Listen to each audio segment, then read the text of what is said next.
welcome you to this course. Andre Cohen and our staff have created a well-rounded, researched and engaging course. In this session, we want you to critically examine your biases, worldviews and paradigms so as a leader you can engage old problems with new solutions. With this in mind, let's begin this session.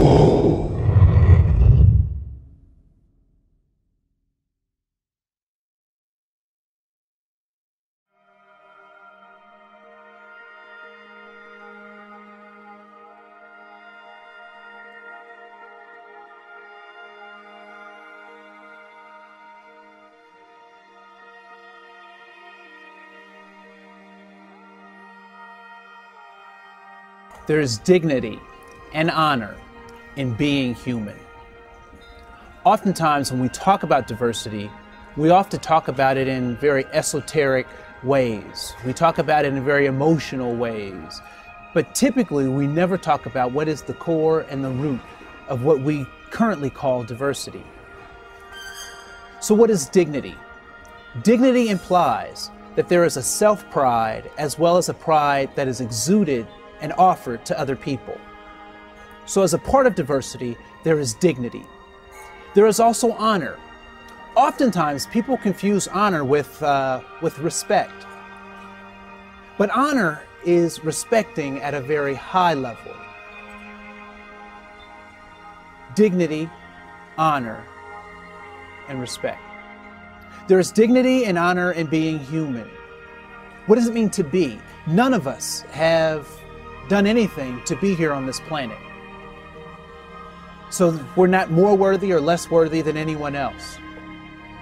We're just here to learn about how to be humans.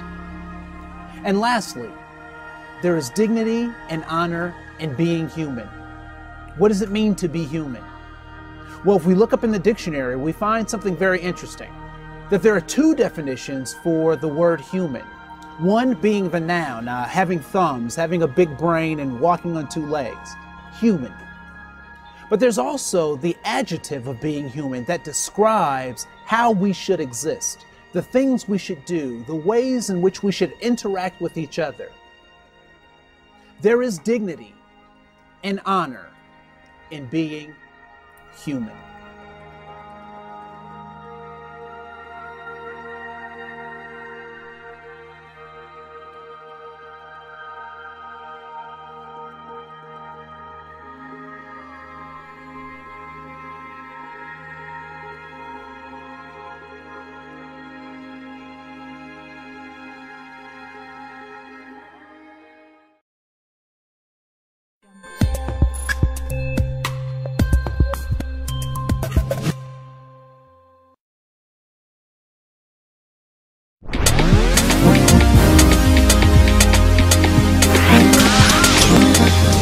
Implicit bias will be defined and examples will be provided in this session to better correct. So I want to talk about this idea of racial implicit bias. And to really deconstruct that concept, what I like to do is kind of start at the end of that concept and work my way to the front of that concept. And so when we talk about this idea of bias, one of the things that we have to recognize is that bias comes straight out of our adaptation to our context.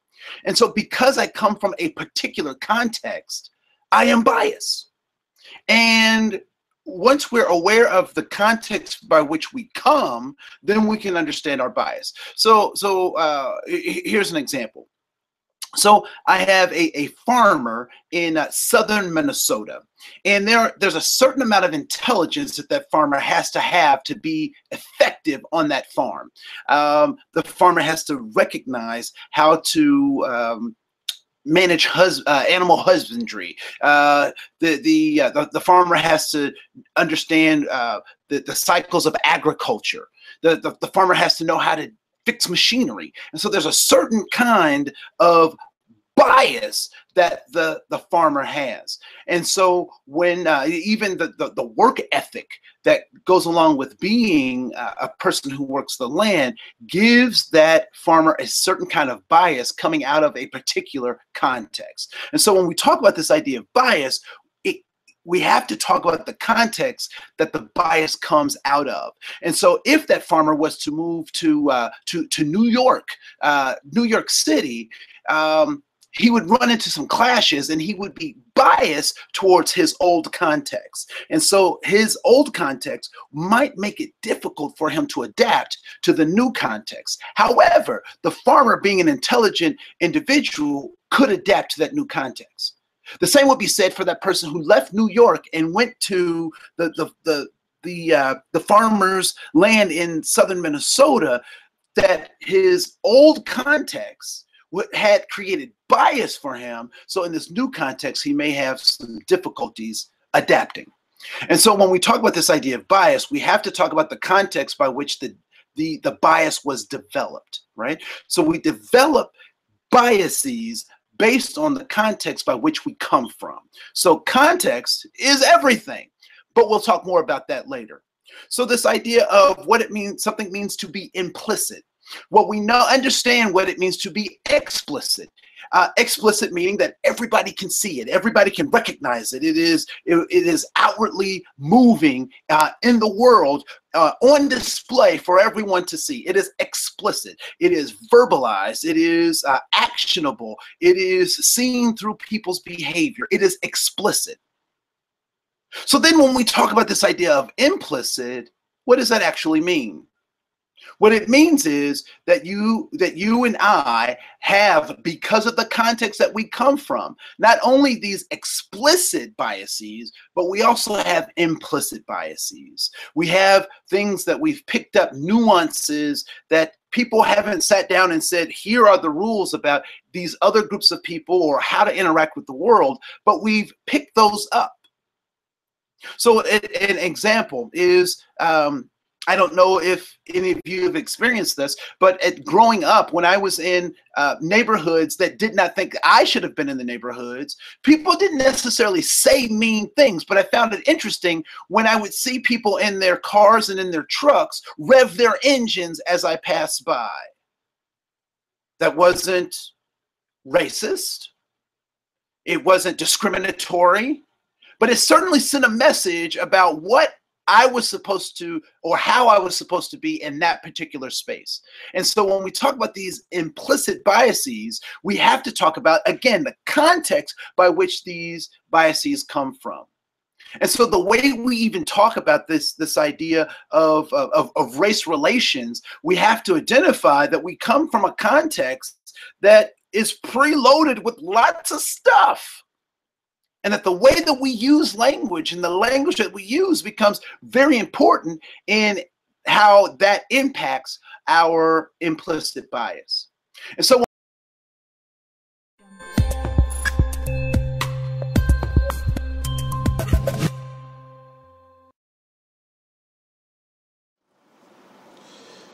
it's important for us to recognize that our values, our paradigms, and our contexts are very much related, that those three things are very much related, and that our values are connected to the context by which we operate, and our context informs our values, and both of those things come together to form the central pieces for how we see the world, our paradigms, or our worldview.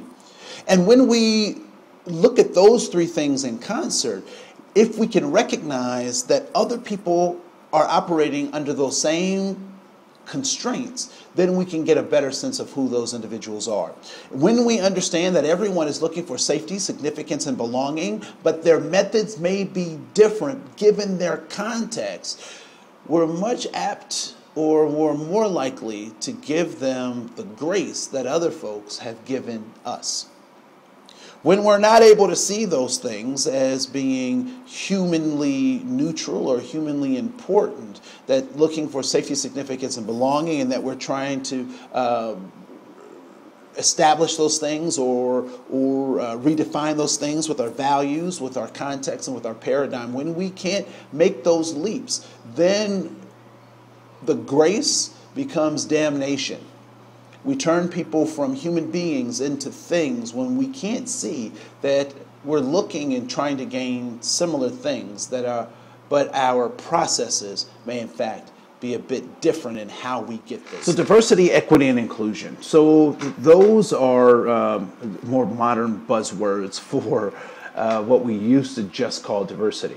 And so what I like to do is make some distinctions between those three concepts. The first concept being diversity. Diversity is a legal term that is measured by governments to basically determine who is in the room, who's in the workplace, who's in, how are we counting these people? What is the census of those individuals? When we talk about the diversity, we talk about the law and we talk about the who as it relates to the law. Secondly, when we talk about this idea of equity, we talk about our intentions. What do we intend to do? How do we intend to make our systems beneficial to all those who are involved based on what they need as opposed to what we can offer? So how do we give people what they need versus just offering them whatever we want to offer them? And so that becomes really about the intent. So equity is about the intent and the how do we go about doing that. Diversity is law and the who. Equity is intent and how. And inclusion is about the impact. So how, because we've done those other two things, we've counted the who, we have decided, how we're going to do that. Ultimately, what is it that we will do, or what does our organization look like now that we have done these things and we've included these people?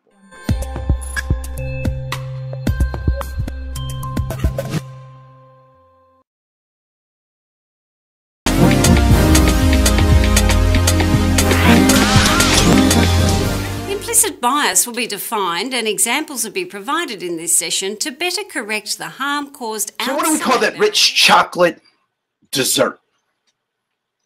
The one that's chocolate. We call it devil's food cake. What do we call the light, fluffy dessert? We call that angel food cake.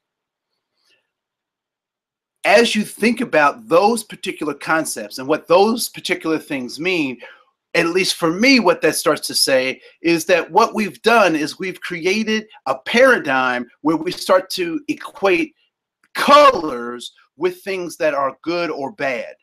And I would like to suggest to you that race is a construct, that thinking about differences and seeing differences is not problematic. It's not problematic. But the values that we associate with what we think we see becomes problematic. And so currently there are situations happening all throughout the United States where Black people are being pulled over because of how they look, because they look like a suspect.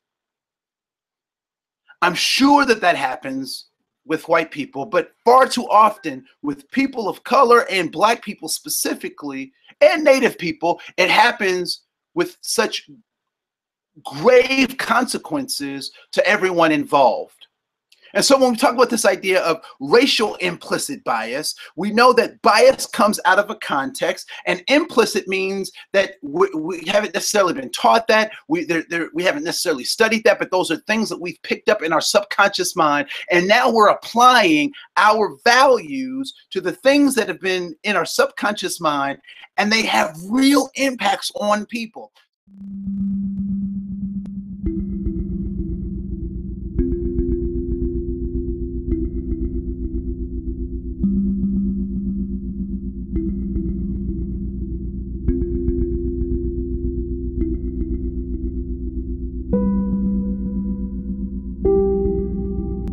That race is a political construct designed by governments to organize their people in a particular kind of way.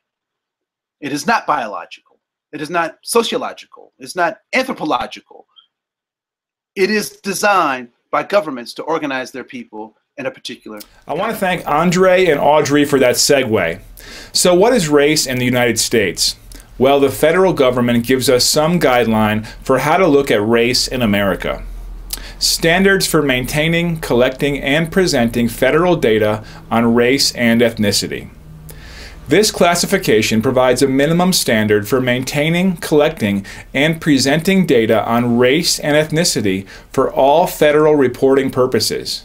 The categories in this classification are social political constructs and should not be interpreted as being scientific or anthropological in nature. They are not to be used as determinants of eligibility for participation in any federal program.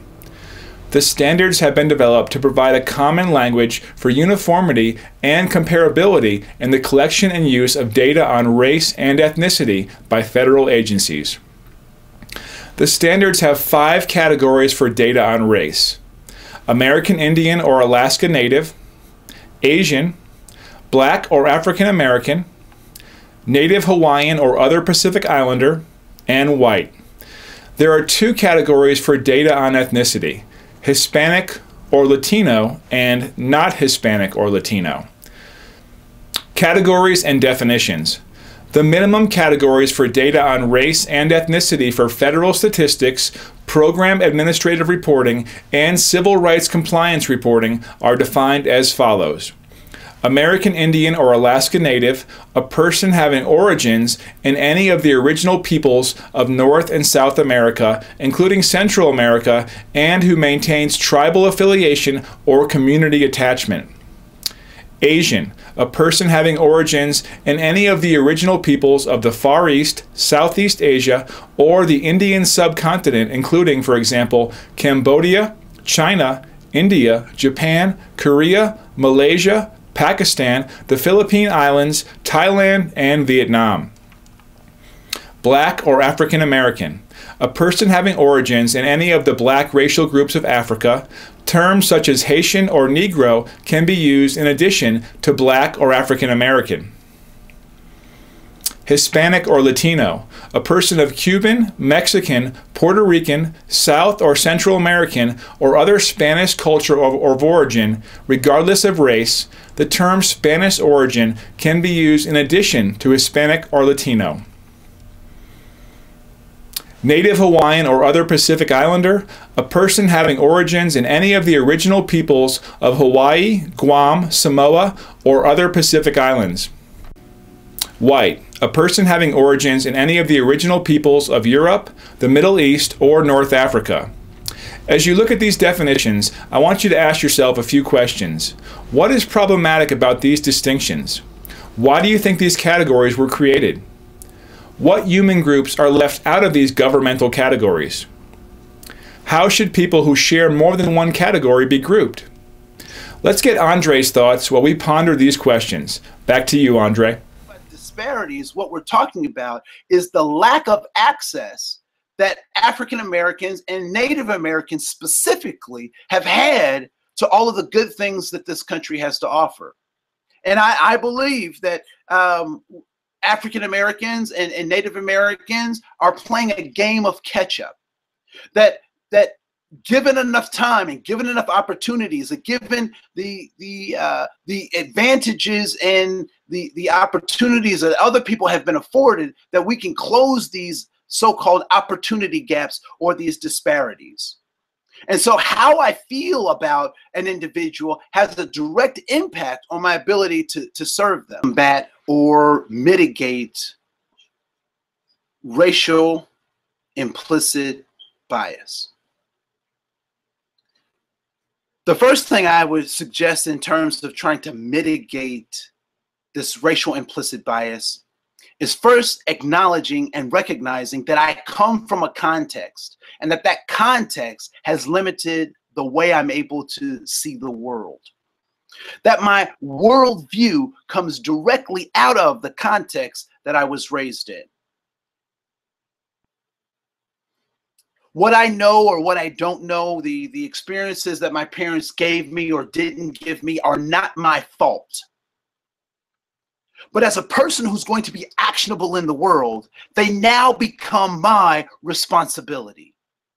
I don't know if you've driven in a car or ridden in a car. Most of us have. And that car has blind spots. And the blind spots typically are over the shoulders or in the rear view or you know, under the car. And if you drive a Hummer, the whole thing is a blind spot. Those blind spots are not our fault. We did not design the cars with those blind spots. But if I am going to drive that car and I'm going to be safe with that vehicle, I take responsibility for blind spots that I did not create. So the first thing that we need to do is take account of our own frailties, our own humanities, to recognize that there are things that, there are ways in which people are existing on this planet that I might not know anything about, and open myself to be curious about that. So the first thing is to take account of our own selves. The second is to believe the people who you work with who are telling you about an experience that you know nothing about. Driving while black is a thing. It's real. It's a thing. Driving while black is a thing. It's real. It's a thing. And if you don't believe me, you're not ready to be my ally. Because I experienced life in the world in a way that my white brothers and sisters or my Latino brothers and sisters may not necessarily be able to. While at the same time, they exist in ways that I may not necessarily be able to identify with unless I believe them. Thirdly, how do we mitigate racial implicit bias? First of all, thirdly, we have to look at what race is. And I want to submit to you again that there is no inherent difference between human beings. That the differences that we think we see are optical illusions. Optical illusions. Artificial barriers to authentic human relations. Optical illusions. So when we think that we see something that is different about an individual, maybe it is their wide nose or their kinky hair or their straight hair or their freckles or their red hair, I would like to suggest to you that those are mere illusions of difference. Because if you ask them about their dreams and their values, 9 chances out of 10, they're pretty similar to your own. When we also think about this idea of, racial implicit bias, I want you to think about a stereotype about a group of people. Maybe those people steal. Maybe those people are drunks. Maybe those people can't jump. And then I want you to firmly put your hands around your own family tree. And I want you to shake that family tree. And I want you to tell me if any of those stereotypes that you just thought about fall out of your own family tree. And I would say that there are probably people in your family who are thieves. I would say that there's probably somebody in your family that is a drunk. I would say that there's probably somebody in your family that is using the system. I would also say there's probably somebody in your family who can't jump. When we think about how we relate to other people, it is crucial to recognize that the differences between human beings are optical illusions, artificial barriers to authentic human relations.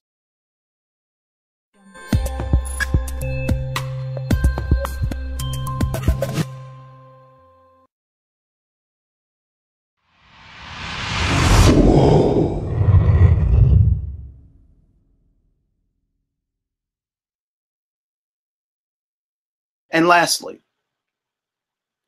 how do we overcome or how do we mitigate these racial implicit bias? Make them explicit. Make them things that you talk about. Take the boogeyman out of the closet and call it for what it is. I remember being in a conversation with someone, and they said, you know what, this funder wants us to talk about the racial makeup of our of our group. And I really feel like diversity is much more than just skin color. It's so multifaceted that skin color just limits our ability to deal with these issues. And I had to pause a person. I said, I agree with you that there is a multiversity of diversity, that there are lots of ways in which to kind of slice up the human family, if you will. But I cautioned her to really think about this concept, that although there are lots of ways to talk about diversity, when we look at the data, when we look at the disparities that we're facing in our organization and in our world, we cannot ignore those things. We have to call those things for what they are. And so consistently, I encourage people to call racism, racism. To talk about disparities in the race categories where they are most impacted. So let's talk about the impacts of a particular policy on Native Americans. Let's talk about that. What is the impact of that particular strategy on African Americans? How does this particular strategy impact women? What impact will these particular ways of thinking have on our GLBTQ community? When we're able to start talking about those things, we're able to talk about how to mitigate and reduce racial implicit bias. I will tell you that if one has cancer and you ignore it, it does not get better. And I would say the same thing about race and racism. If we don't talk about it, if we don't address it, if we don't make it explicit, that it hides in the corners and recesses of our mind and grows like a dark, ugly cancer waiting to consume us. And the more we're silent, the more deadly and the more awful and the more that cancerous body spreads until it will consume us all. Racial and implicit bias.